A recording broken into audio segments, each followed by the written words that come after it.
What's going on, guys? Corey from Yoda Expedition here, and in this video we're going to be installing the Crestone roof rack from Sherpa on our 5th gen 4Runner.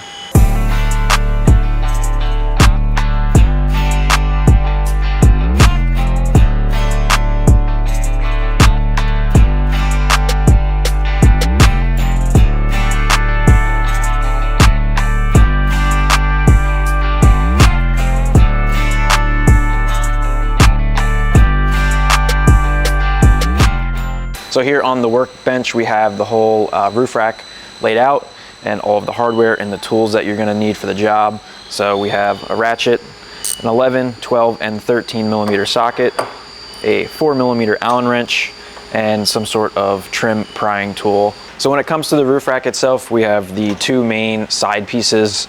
You have the feet that mount to your roof, all of your cross braces, and then you have your fairing. You can get one that you can put a 40-inch light bar on it, or you can get one with no light bar. So for this install, we're just going to be going with no light bar. But before we get into this, we need to get the OEM roof rack off the 4Runner. So let's go ahead and start with that. All right, so when it comes to getting the OEM roof rack off, you're going to need that trim prying tool and a 12 millimeter. So we're going to go ahead and put this in here and pry up on it and slide it forward. It's going to pop twice, and then you can pull this off, and then your bolts will be exposed. Do that on all four corners and take out the bolts.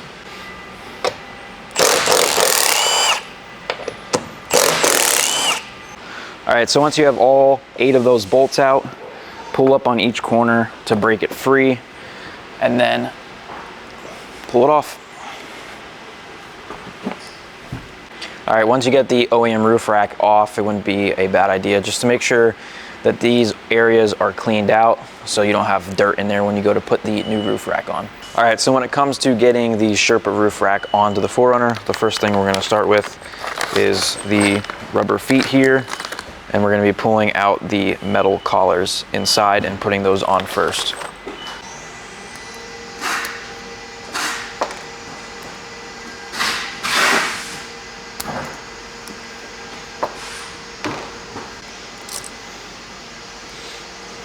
All right, so on the top of your 4Runner, you can see here in the track, you have these plastic pieces that go into the roof. That is where you're gonna be putting on these metal sleeves. Make sure they're pushed all the way down and flat against the roof. And once you have that, you can go ahead and slip on the rubber.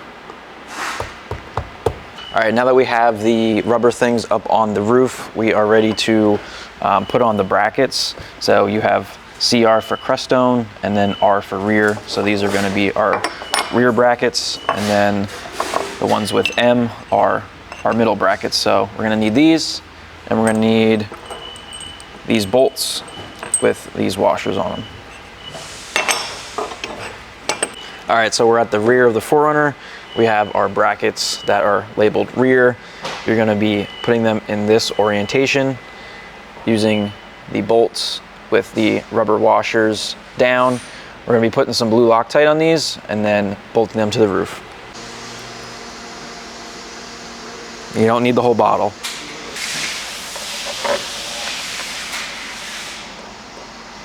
Just get them all started.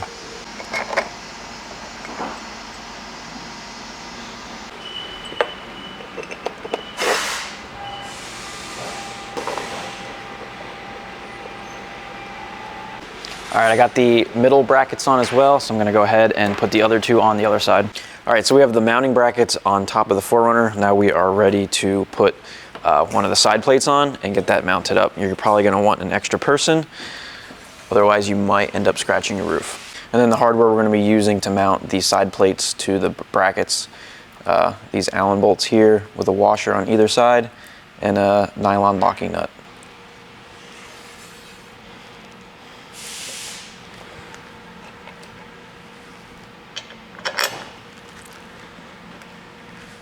All right, and then to tighten down those bolts, we're gonna need that 4 millimeter Allen wrench and 11 millimeter socket. So I'm gonna go ahead and just get these snugged up. You wanna be able to still move the rail back and forth. So I'm just gonna get it tight and then back it off just like a turn.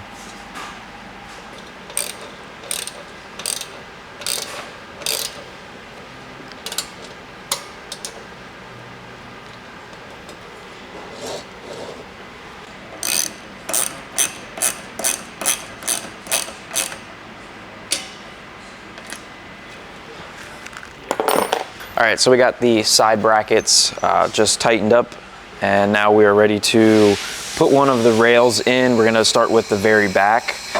So we're gonna grab the rail, and we're gonna grab 4 of these Allen bolts and washers, and we'll get that installed.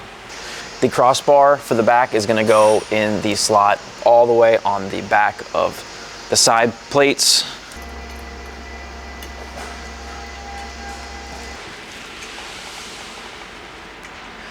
All right.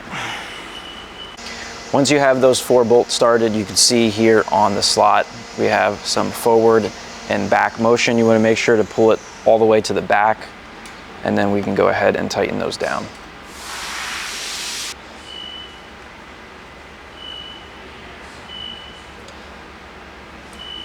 All right, so we got the rear crossbar tightened up. We're gonna put one more in, somewhere in the center, just to get the whole rack squared up, and then we are gonna align the rack from front to back in the right position. So I'm gonna go ahead and get this put in.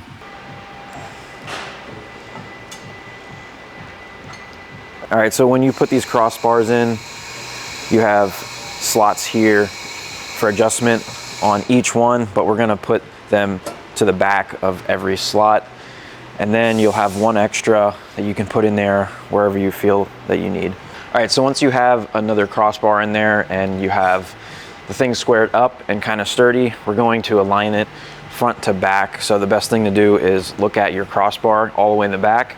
And the distance between the crossbar and your shark fin antenna, you want that to be about 1/8 to 1/4 inch. So you can see the gap there is pretty big. So I'm just gonna tap it on both sides and get that gap closed up to about 1/8 to 1/4 inch. If you have the shark fin touching the crossbar, you have the whole roof rack too far forward. You want to make sure to pull that back some. Once you get that to about the right position, just take a look at the spacing here on either side to make sure it's the same and not that you have one side shifted further front than the other. Another thing that you can do visually is just take a look at the line on the bottom of the roof rack here.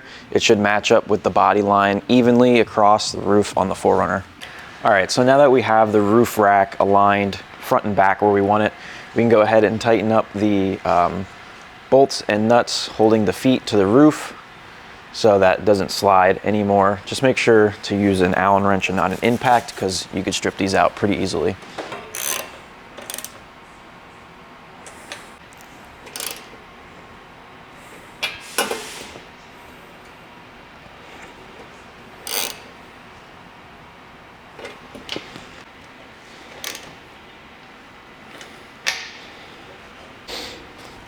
All right, so we just got the side panels tightened up to the feet.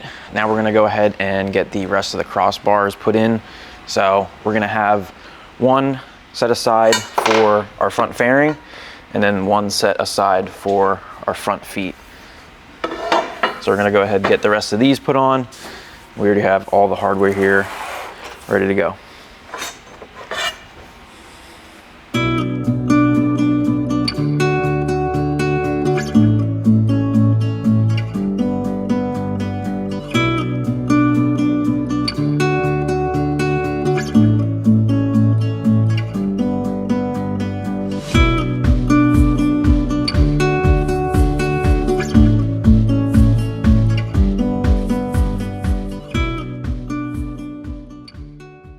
So we got the rest of the crossbars in. We got each crossbar at the back of every slot, and then you're gonna have one extra. So we put that one right here, right behind the middle feet, slid all the way forward in the slot. So we have 2 in this one slot here. Now we can go ahead and get all of these snugged up if this is where you want them, and then we'll start working on the front feet. All right, so next we're gonna work on the crossbar for the front that has the front feet. So you're gonna take the T-nuts and you're gonna drop them in and push them so they stay in place, just like that. And then we're going to take our front foot, which we have assembled here. These bolts and nuts we have just snug enough that we can slide this, but it's not flopping all around. I'm going to go ahead and get these bolts started. You don't want these to be tight either. You want to be able to slide this back and forth once we get it up onto the roof. All right, so this crossbar is going to go right here in this slot. So we can go ahead and get this in place and get these bolts started. All right, so when you get the front crossbar in the slot, we're going to slide it forward and tighten it there. And then after that, we can go ahead and adjust our feet into the track and get those tightened down. All right, we got the front crossbar tightened down. Now we can take the feet and slide these until they get the rubber pieces on the track there, and then we can tighten down the bolts, holding those to the crossbar. All right, next step, we're going to put some cardboard or something like that underneath the front of the sidebar to lift it up as much as possible, and then we're going to push down on the front feet as much as possible. You want to make sure to have the other mounting feet bolts loose. You don't want to have those tight. You want to be able to lift this up as much as possible and get this shoved underneath. And then from here, we're going to push this down as far as we can and tighten these bolts up.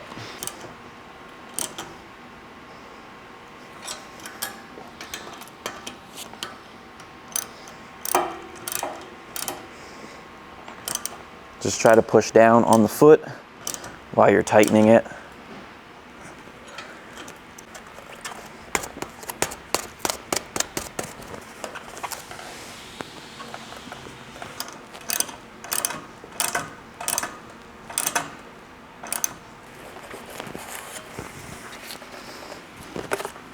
All right, once we have the front feet down inside the channel and tightened, we're going to go ahead and re-loosen these, and we're going to hit the front crossbar to the back of the slot, and that's going to put more pressure on the rubber pads and make the fit a little bit tighter so that this is a little bit more sturdier.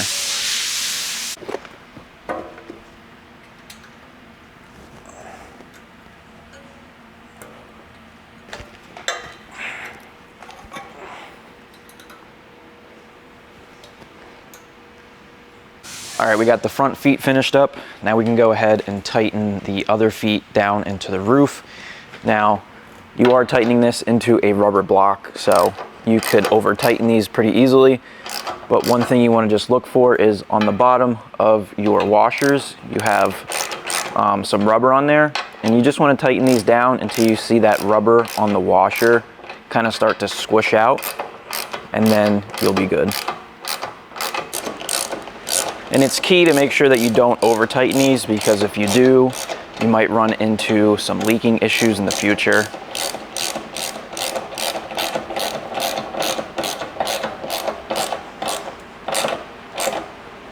One good tip when tightening these bolts down to know that you've gone tight enough is once the washer itself starts spinning, that's when it's going to start crushing the rubber on the washer, and then you should be tight enough.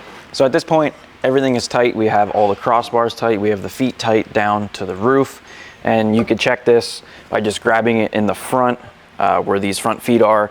And you should be able to move the 4Runner back and forth without these feet moving. And you want to leave the fairing to put on last. That way, if you do have to make any adjustments to these feet, there's easy access to it. So last step is get the fairing on, and we're done. So last step is our front fairing. We have our last crossbar here. When it comes to the front fairing, we have two different options. One that utilizes a 40-inch light bar and one that doesn't. You can just see the size difference here between the two. So we're gonna go ahead and just install the one without the light bar for now. Show you how to get that installed onto the crossbar, and then we'll get that onto the roof rack. All right, so the easiest way to do this is to set up your fairing in line with your crossbar so that you know where you need to put the T-nuts, and just get those in line with the holes the best you can.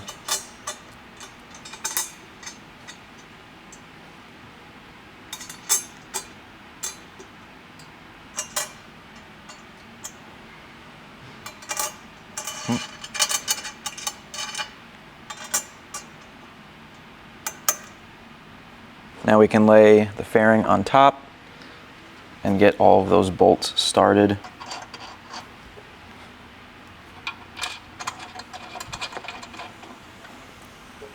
You might have to move it back and forth a little bit just to get everything lined up, but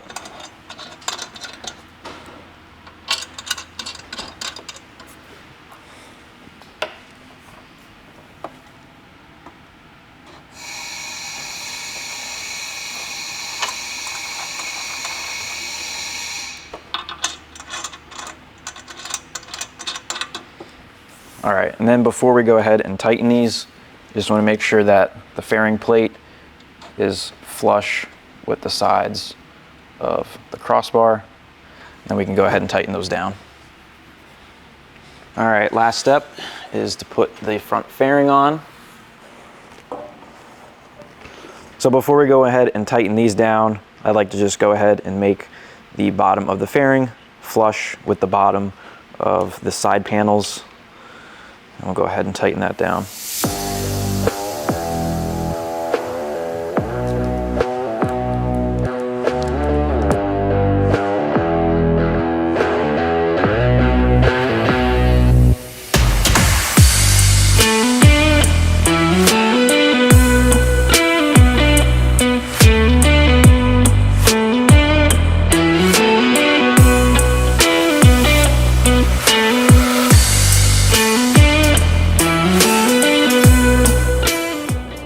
All right, so that's it. We got the Crestone roof rack installed on the 4Runner from Sherpa. The installation was pretty easy, and with 2 people, it'd probably only take you about an hour. And now with the roof rack installed, the different accessories that we can mount to it is pretty endless, from window panels to traction boards, Rotopax cans. We can put a tent on there, a whole bunch of different things that we're gonna be covering really shortly in the future. So if you're interested in a roof rack from Sherpa, you can grab one from yodaexpedition.com. I'll put the link down in the description. Thank you guys for watching, and I'll see you on the next one.